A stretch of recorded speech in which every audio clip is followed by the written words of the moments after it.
The video game Never Alone features an Inupiaq girl named Nuna and her companion Fox in their journey to find the source of the blizzard that destroyed Nuna's village. These two characters progress through the world and take on various platform challenges.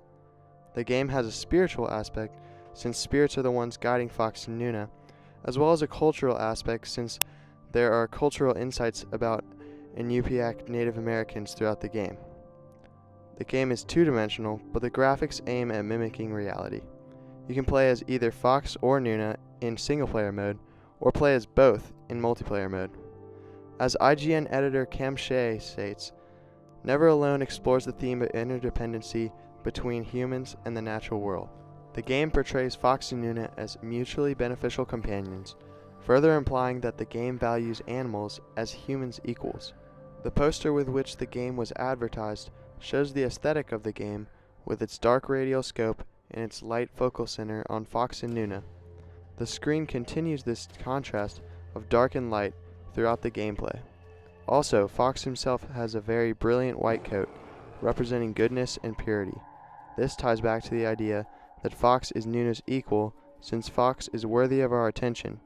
Fox is always in the spotlight of the game with Nuna.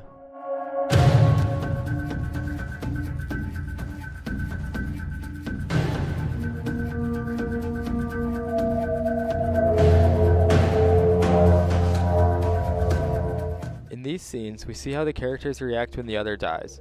You can see they both start crying. Their similar emotions to each other's passing shows their strong emotional connection and the intimate nature of their relationship. We can see their emotional connection again here, as Fox comes to the aid of Nuna as she is being chased by a polar bear. This demonstrates the attachment of Fox to Nuna and its willingness to do anything to save her.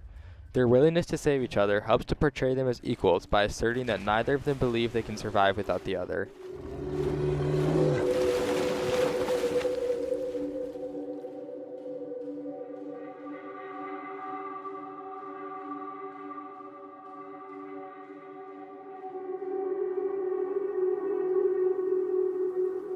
Nuna and Fox both have unique and complementary strengths that are necessary to complete the game.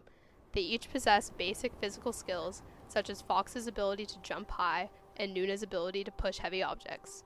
Along with the physical skills that Fox possesses, he is able to summon spirits who guide them by helping them reach difficult places. While Fox has more spiritual significance to the game, Nuna's abilities encompass a more classically human skill set. One of her greatest contributions is her use of the bola, a weapon that she throws to break obstacles and damage enemies. It is not her physical strength or dexterity that makes her important, but her use of a tool. While they possess different skills, their skills are equally important. This is demonstrated by the fact that while in single-player mode, you can toggle between playing as Nuna or as Fox. Because of this division, the characters are given equal opportunity to perform tasks and prove their equivalent worth.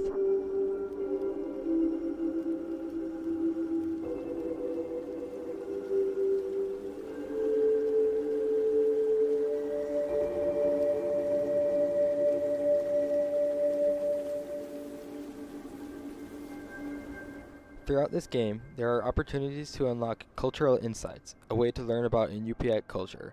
In one cultural insights clip, we hear a member of the Inupiaq tribe talking about the significance of the Arctic fox.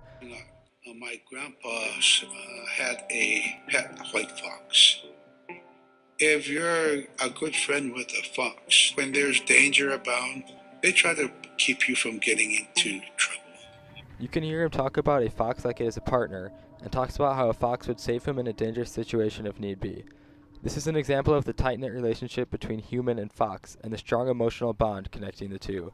Unlike other platform games, like Mario, Nuna's attachment to her animal companion is obvious. At some points in many of the Mario games, Mario hatches an egg that spawns the dinosaur Yoshi.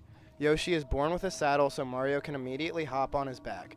Mario can jump off of Yoshi at any point in the level, and there seems to be absolutely no emotional attachment to the animal at all. If Mario is hit by an enemy, Yoshi is the one to run away, and the player has the choice to either jump back onto Yoshi or let him die. If Yoshi ends up dying, Mario continues the level as if nothing happened. Yoshi is used as a tool to reach the objective instead of as a companion. The attachment between Nuna and the fox is something many games don't portray.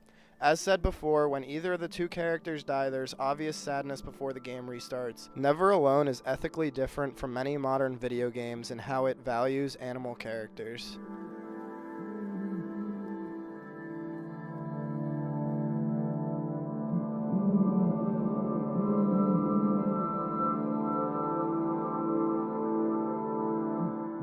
About 2/3 of the way through the game, Fox dies and becomes a spirit in the form of a young boy.